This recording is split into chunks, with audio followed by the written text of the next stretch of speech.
What are your feelings about the strike? It would have been 15 years ago this lot had. 15 years ago they've been waiting for this lot to come off, and it's come off now. And it wants to last, and we want to stand out until we get what we want. You're very much in favour of it? I'm definitely in favour of it. If I hadn't got a penny, if I were living on bloody grass out the fields. Yes, definitely. For what reasons? Well, I think the job's worth more money than they're paying. Is that the general feeling of the men Everybody I know, yes, here, yeah. All the face workers, anyway. How long do you feel you can stay out on strike? Me, I could stop while I'm 65. I've only 7 years to do, and I've had enough on it now. So it makes no odds to me. It only wants a packet of crisps to feed me.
Strike a catastrophe.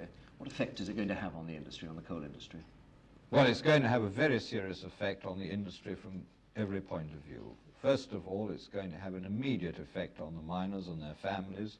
They're going to run into a series of period of difficulty while they're not getting their pay. It's going to cause a lot of physical problems within the industry, particularly if it lasts for any length of time, because a number of pits could get into serious physical difficulty. It's going to involve us in a serious financial disadvantage because of the loss of earnings over the period of the strike, and it is going to jeopardize our longer-term prospects because people will begin to lose confidence in coal as a reliable fuel, which is a thing we have been trying to press for in preference to imported oil, but people will now begin to wonder whether that's true. So if the strike does go on for some time, then some of coal's markets, you feel, could be lost forever, could they? I think this is quite possible. Markets that we were re-establishing ourselves in with some success and with good export potentials opening up and so on, I think a lot of this could be jeopardized. Again, if it's a long strike, will that mean inevitably the closure of some pits? It could well mean that, because at some faces we could find the machinery absolutely buried, and it might be virtually impossible to get them out without exorbitant expense, which just wouldn't be worth it. How many pits at the moment have you...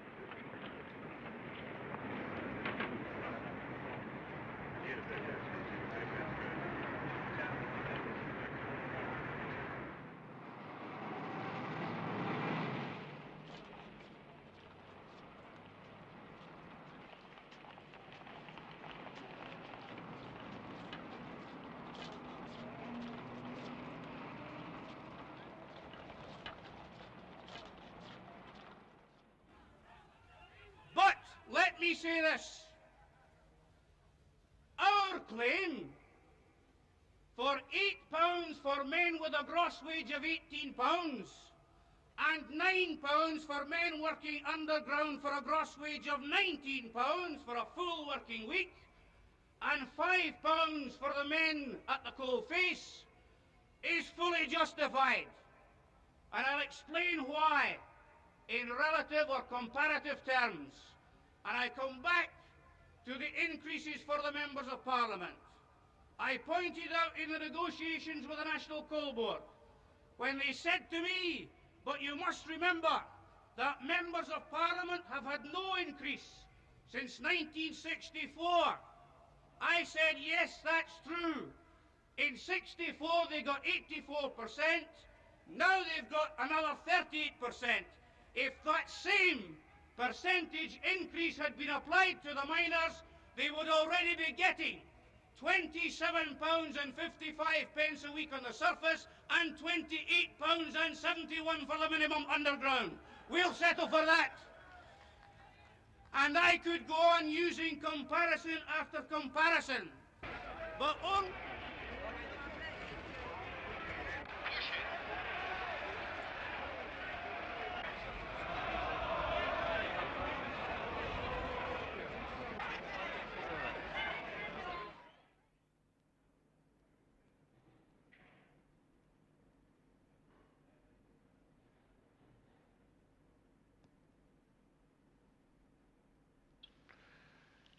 Well, of course I do. But let's look at why the government want to bring this down. What we've got to do in this country, and we all know this because of the money in our pockets, is to bring down the rate of inflation. It got very serious indeed last summer. It is getting better now. Prices are not rising as fast as they did before. The CBI, as everybody knows, introduced its price initiative last summer, its maximum of 5%, and this has been successful. Companies have kept to it, and prices are starting very definitely to go down on average over the country. Now, on the other side, there has to be a response too, on the wages side. We're all sympathetic to the miners. I certainly am, and I'm pretty certain everybody knows that they do a nasty and difficult job.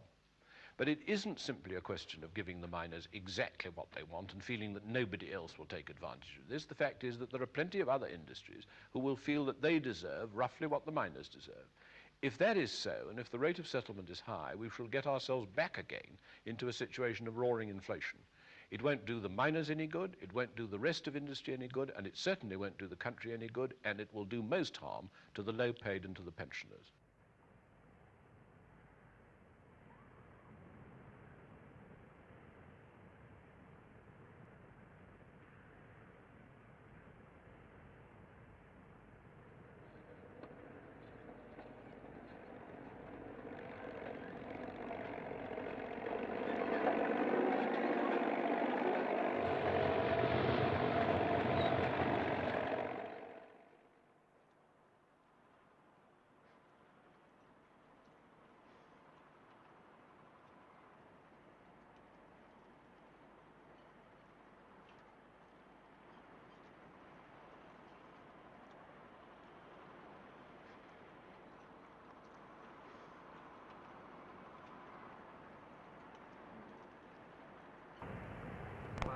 Britain's Gulf War.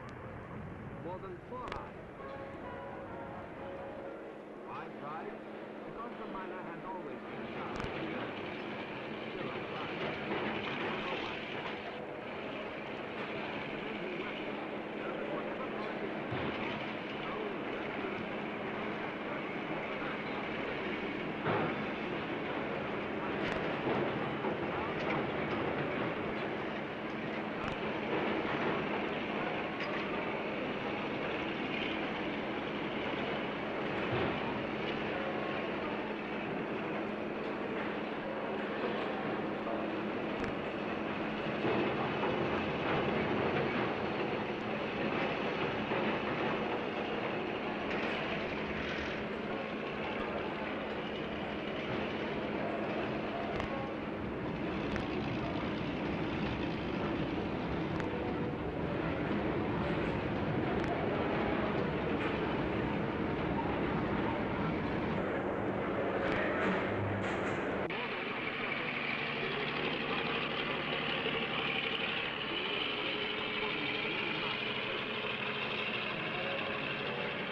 Yeah, I'm a good cockney, I can answer you. Now come on, comrades, play the game. Of the Post Office Workers, Jack Jones, General Secretary of Transport and General Workers, Jack Dunn, of the General Secretary of the Kent Area National Union of Mine Workers, Anthony Wedgwood,